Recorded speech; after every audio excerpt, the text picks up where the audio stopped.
ಒಂದೆಡೆ ಮಂಗಳೂರು ಸ್ಮಾರ್ಟ್ ನಗರಿಯಾಗಿ ಕಂಗೊಳಿಸ್ತಾ ಇದ್ರೆ ಇದಕ್ಕೆ ತುಳುನಾಡಿನ ಕಲಾ ಸಂಸ್ಕೃತಿ ಇನ್ನಷ್ಟು ಮೆರುಗನ್ನು ನೀಡ್ತಾ ಇದೆ. ತುಳುನಾಡಿನ ಆಚಾರ ವಿಚಾರ ಸಾಹಿತ್ಯ ಸಂಸ್ಕೃತಿಗಳಿಂದಲೇ ದೇಶ ವಿದೇಶಗಳಲ್ಲೂ ಕೂಡ ಗುರುತಿಸಿಕೊಳ್ತಾ ಇದೆ. ಇದಕ್ಕೆ ಪೂರಕವಾಗಿ ನಮ್ಮ ವಿಶೇಷ ಸಂಸ್ಕೃತಿಯನ್ನು ಕಲಾವಿದರು ಜನತೆಗೆ ಕಣ್ಣಿಗೆ ಕಟ್ಟುವಂತೆ ಚಿತ್ರಿಸ್ತಾ ಇದ್ದಾರೆ. ಮಂಗಳೂರಿನ ಪ್ರಮುಖ ಬೀದಿಗಳ ಪಕ್ಕದ ಆವರಣಗೋಡೆಗಳಲ್ಲಿ ಸಂಸ್ಕೃತಿಯನ್ನ ಬಿಂಬಿಸುವ ಅದೆಷ್ಟೋ ಕಲಾಕೃತಿಗಳು ನೋಡುಗರ ಕಣ್ಮನ ಸೆಳೀತಾ ಇದೆ. ಭೂತಾರಾಧನೆ, ನಾಗಾರಾಧನೆ, ಕೋಲ, ತಂಬಿಲ, ಅಂಕ ಆಯನ, ಕಂಬಳ, ಯಕ್ಷಗಾನ ಹೀಗೆ ವಿಭಿನ್ನವಾಗಿರುವಂತಹ ಕಲಾಕೃತಿಗಳನ್ನ ಕಲಾವಿದರು ಗೋಡೆಗಳಲ್ಲಿ ಪಡಿಯಚ್ಚು ಮೂಡಿಸ್ತಾ ಇದ್ದಾರೆ. 5 ವರ್ಷಗಳ ಹಿಂದೆ ಮಂಗಳೂರಿನ ಹೃದಯ ಭಾಗವಾಗಿರುವ ಹಂಪನಕಟ್ಟೆಯ ವಿಶ್ವವಿದ್ಯಾನಿಲಯ ಕಾಲೇಜಿನ ಆವರಣಗೋಡೆ, ವೆನ್ಲಾಕ್ ಆಸ್ಪತ್ರೆಯ ಆವರಣಗೋಡೆ ಸಹಿತ ಹಲವು ಕಡೆಗಳಲ್ಲಿ ಇಂತಹ ಕಲಾಕೃತಿಗಳು ಕಂಗೊಳಿಸಿದ್ವು. ಆದರೆ ಈಗ ಅದು ಬಣ್ಣ ಮಾಸಿದ್ರಿಂದ ಮಂಗಳೂರಿನ ಆದಿತತ್ವ ಆರ್ಟ್ಸ್ನ ಸುಮಾರು 25 ಮಂದಿ ಕಲಾವಿದರು ಚಿತ್ರಿಸಿ ಪರಿಸರವನ್ನ ಚಂದಗಾಣಿಸುವುದರ ಜೊತೆಗೆ ಚಿತ್ತಾಕರ್ಷಕವನ್ನ ಮಾಡಿದ್ದಾರೆ. ಸುಮಾರು 1 ತಿಂಗಳ ಕಾಲ ಅವರು ಈ ಚಿತ್ರವನ್ನ ಬಿಡಿಸಲು ಶ್ರಮಿಸಲಿದ್ದಾರೆ.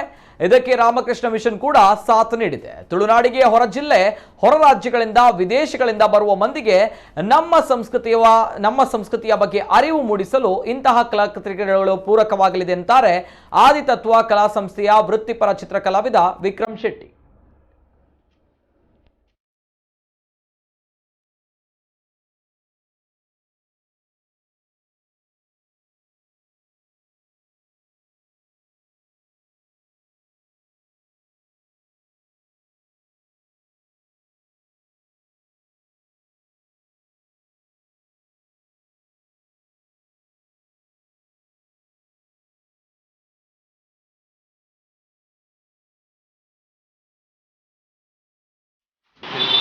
ಇಲ್ಲಿ ನಾವು ಈಗ ನಮ್ಮದು ಮಂಗಳೂರು ಅಂದರೆ ತುಳುನಾಡಿದು ಕಲ್ಚರ್ ಏನಿದೆ, ಯಕ್ಷಗಾನ ಆಗಿರ್ಬೋದು ಅಥವಾ ಭೂತಕೋಲ, ಭೂತಾರಾಧನೆದು ಮತ್ತು ಕಂಬಳ, ಆ ರೀತಿ ಅದರದ್ದು ನಮ್ಮದೇ ಕಲ್ಚರ್ ಇದೆ. ಒಂದು ಕಾನ್ಸೆಪ್ಟ್ ಇದೆ. ಅಲ್ಲದೆ ಸ್ವಚ್ಛ ಭಾರತ್ ಮತ್ತು clean city, green city, environment ಇದು ಮೆಸೇಜ್ ಕೊಡುವಂಥದ್ದು, ಸೋಷಿಯಲ್ ಅವೇರ್ನೆಸ್ ಇದು ಎಲ್ಲ ಪೇಂಟ್ ಮಾಡಲಿಕ್ಕಿದೆ ಇನ್ನೊಂದು.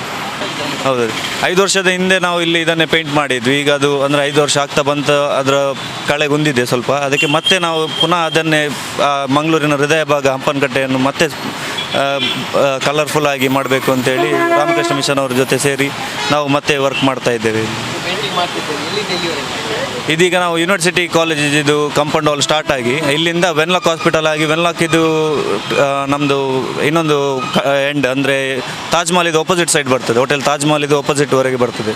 ಸುಮಾರು ಒಂದು ಸ್ಕ್ವೇರ್ ಫೀಟ್ 1,000 ಫೀಟ್ ಉದ್ದ ಇದೆ ಇದು. ಒಂದು 1,000 ಜಾಸ್ತಿ ಅದು. ಟೋಟಲ್ ಸ್ಕ್ವೇರ್ ಫೀಟೇ ನಾವು ಒಂದು 5,000 ಸ್ಕ್ವೇರ್ ಫೀಟ್ ಎಬೋವ್ ಇದೆ ಇದು. ನಾವೊಂದು 30 ದಿವಸದ ಲೆಕ್ಕ ಹಿಡಿದಿದ್ದೇವೆ. 1 ತಿಂಗಳಿದು ವರ್ಕ್ ಮಾಡಬೇಕಾಗ್ತದೆ.